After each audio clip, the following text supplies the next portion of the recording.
Mesdames et messieurs, bonjour et bienvenue sur notre chaîne YouTube. L'information en Afrique et dans le monde en continu.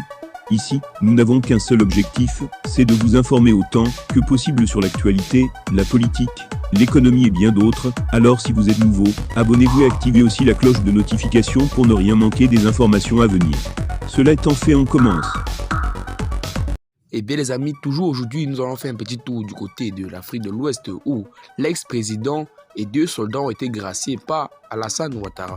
En effet les amis, le chef d'État ivoirien Alassane Ouattara s'est adressé à la nation ce samedi 6 août 2022.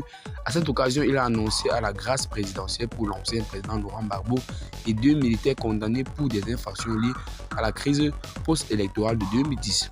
Dans le souci de renforcer davantage la cohésion sociale, j'ai signé un décret accordant la grâce présidentielle à M. Laurent Gbagbo, ancien président de la République.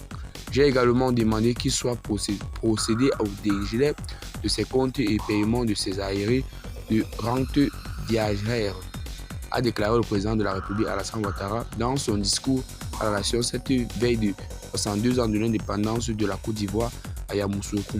J'ai aussi signé un décret accordant la libération conditionnelle au comte admiral Baga Fosigno et pour commandant Joël Noël Abbé condamné pour des infractions liées à la crise post-électorale de 2010. Par ailleurs, j'ai procédé à la délation des signatures d'un décret accordant une grâce collective à environ 3000 de nos concitoyens condamnés pour des infractions mineures, a ajouté par la suite le chef de l'État ivoirien. Pour rappel, l'ex-chef de l'État ivoirien Laurent Gbagbo et 3 de ses ex-ministres, dont son ancien premier ministre Gilbert Akingo, ont été condamnés jeudi à 20 ans d'emprisonnement et 329 milliards de francs CFA d'amende dans l'affaire du braquage de l'Agence nationale de la Banque centrale des États de l'Afrique de l'Ouest pendant la crise post-électorale ivoirienne. Baga Fosigno a été condamné à 20 ans de prison et 10 ans de privation de ses droits civiques. Le commandant Jean-Noël Abbé a également été condamné à 10 ans de prison.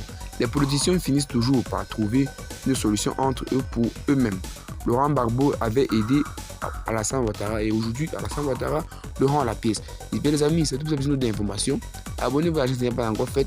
Partagez la vidéo à vos amis sur les trucs intéressants et à une nouvelle vidéo. Bye bye.